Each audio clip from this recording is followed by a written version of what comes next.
Okay, I'd now like to invite up on the stage Eric Brown. Eric is from InSearchX or Ask Otto. That's it, here you go. Thank you. Thank you very much. As he said, I'm Eric Brown with InSearchX, and we have a product called Ask Otto. And we are working to remove clicks from the path to purchase by moving the consumer into dialogue or a conversation, by removing search and going to ask. Okay? So the internet has a problem. It's called navigation. Navigation is friction. How many of you deal with this every single day? Somebody clicks, they disappear.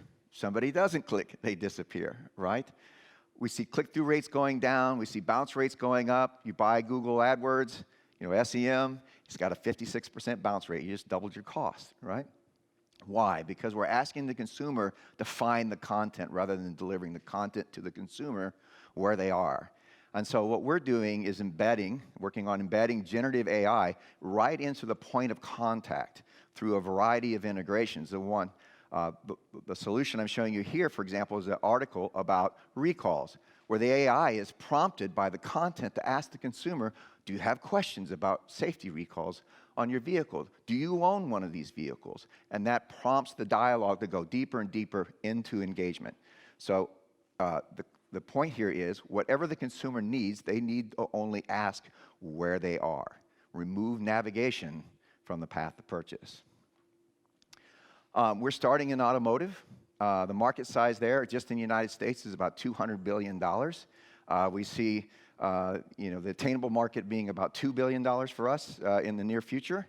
And about $40 a user is what that works out with. Nice thing about automotive, you've got insurance, you've got warranties, you've got finance, you've got people who want to buy the car, people who want to service the car, and people who want to buy their next car. All of those are monetizable audiences or mechanisms for us. Traction. So we've already licensed, Gannett, or / known as USA Today. It's already licensed our platform. We're in the process of deploying, and we've got a lot of work to do there, but that's why we're raising money. And we also have Veracast, which is the largest direct mail company in the United States, mailing 65 million households a week, and we will be marketing Ask Otto through those channels. We've also lined up a number of major advertisers, 35 insurance companies, Ford, Volkswagen, and since that slide was created, BMW and Mercedes-Benz. And we've integrated with parking. So the neat thing about this is you can put generative AI anywhere. It can be on a web page, as I showed, but we're also putting it in applications like pay by phone. We see your license plate these days when you park your car. We know that's a Honda Accord. Hey, can I help you find service for your Honda Accord? Can I help you refinance this? Hey, would you like me to check if there's a recall? Or we actually already know there's a recall. Click here to resolve this issue. All of that can happen where the consumer is. Remove navigation from the path to purchase. Revenue model basically falls into 3 buckets. The first is licensing.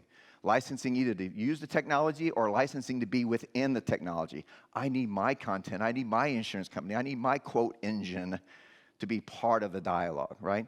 And CPPR, which is something we've filed a patent on, which basically says when this conversation occurs, much like keyword marketing today, I want to be part of the conversation, and I am bidding to be part of that conversation. So when we ask the consumer, would you like to get pre-qualified on this new electric Honda Accord that we're dialoguing with you about? Here's 3 banks we've already pre-qualified you with. Is there another bank that you would like to see if you could qualify for? Great. All 3 of those prompts are monetized, or actually 4 there. And then lastly, I won't spend a lot of time on this. It's kind of obvious, the data coming off this. What are people reading? What questions are they asking? How often are they asking about the Honda EV versus Toyota EV? It's limitless, right? And then there's APIs that powers marketplaces, et cetera. And speaking of marketplaces, we have marketplaces already as customers like J.D. Power, Carfax, and we agreed to terms with one yesterday that we'll be announcing soon. So the idea is to be all incorporating of all of the content that's available out there and engage consumers where they are. So why us? So again, as I said, my name is Eric Brown. I'm a serial entrepreneur. I was named the Innovator of the Year in Nashville, Tennessee. I had a company called Datium, which was a big data company, a behavioral analytics company. We scored Curious versus Serious for better targeting, better ad management. and sold that company to S&P Global, or what is S&P Global today, in 2015. And then Adam Soulsby was on the founding team of Buy.com. And then the team just gets richer after that. So we've got a great team. Our vision for the company is that with AI built on top of perpetual search, built on top of that cognitive or that generative AI, I can engage the consumer wherever they are, help them find what they want without them having to navigate the internet. And I can remember that so that when I see them come back later, maybe I just saw them on a recall article, and 3 days later, 5 days later, 5 weeks later, I see them wanting to open dialogue about buying a new car, right? I can tie all of that together to inform the conversation with the consumer so that the consumer's experience is as rich as possible. So why now? This thing called OpenAI started. So when we branded the company Ask Otto 4 years ago, we didn't know we were starting a generative AI company. But now with the OpenAI, it's accelerated the opportunity. People are coming at us like crazy, and now we need to raise money to seize upon that opportunity even faster than we did. And we're looking to raise $2 million. Right now, we're looking at a SAFE agreement. That's it. 8 seconds to go. Fantastic. Thank you, Eric. Excellent. Okay, we're going to open it up to the judges for questions. Ryan, you're first up. Sure. Good presentation. It's great. Thank you. Is the AI your own AI, or are you using other AIs or off-the-shelf tools, or? All the above. So Makes sense, right? Right. The answer is to get it done efficiently and effectively for the consumer, and I have no biases. Okay. Yeah. Cool. And so your market that you're going to at the moment, obviously you've mentioned the customers you're already working with, but who's the hottest market that you're reaching out to that you think is the easiest to get the money out of, honestly? Automotive, only because my last company, Dadium, was in automotive. And most of those, I worked for Gannett at one point. One of the gentlemen worked for Veracast. Carfax bought, the company that owns Carfax bought my last. So we just have the relationships are really deep. So it's easiest because of the team and the people pursuing it. I couldn't say definitively that's the market that's hungry for what we're doing. It's just the doors are already open for us. Yeah, that makes sense. I was thinking real estate is also a good market. Real estate comes up all the time. In fact, I was looking at some of these other presentations thinking, I know what I could do with that. Yeah. That's great. Yeah. Thank you. Thank you. So, great presentation. I like what you are doing, and it makes a lot of sense. Yes, sometimes you come with an idea, you develop an idea, and then they put a name on it. So Yes. great. That's what happened with the last company. I didn't know I had a big data company till 3 years into it. Yeah. Well, we started with listings, and now it's called PropTech or something. So, and it went through portals, marketplaces, and now whatever. But it's the same technology. Yeah. Anyway, so I was actually going to touch what Brian was asking you about, is because it seems like a solution that has. I was just wondering, how are you going to get into different markets? Because it seems like a technology you can deploy widely in many verticals. So, what's interesting with the licenses we have in place, using Gannett is probably the best example. It's a very broad audience. It's 150 million consumers a month that we will be touching. And so getting into the other market comes with the prompt. So, okay, we're on automotive articles today. Tomorrow we're on real estate articles. And the question the AI is, can I help you find your next home? Right? And so then you start kind of build it where they come. There's a classic two-sided marketplace question. But if I can go to realtors and say, I'm already sitting on 300 Gannett websites with reaching 150 million consumers, and, I'm making up a number here, 20,000 times a day somebody asks me to help them find a house. Would you like to be present in that conversation or not?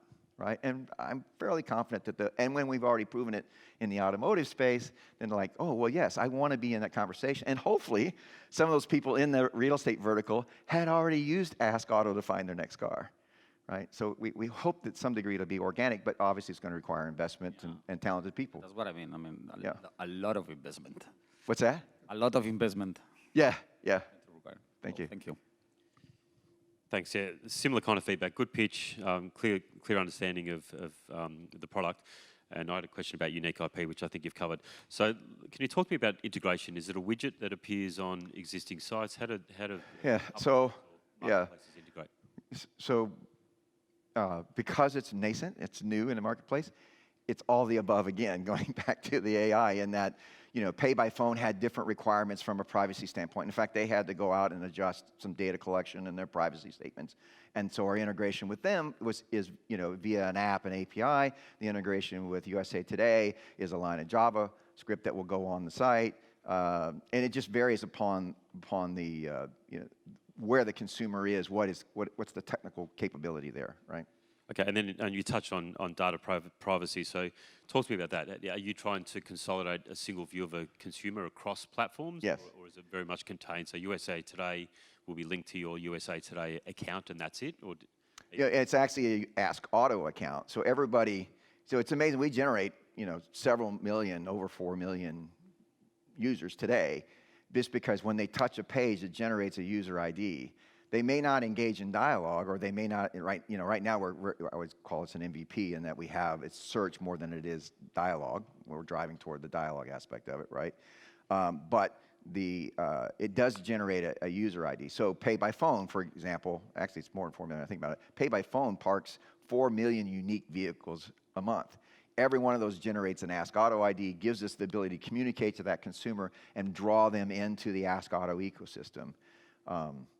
So that data is all first-party data for us, thus the market analysis, APIs, all the things that can be derived just from the metadata on that. That answer Eric, your question? fantastic. We're up for Okay. time. All right. Excellent. Thank you.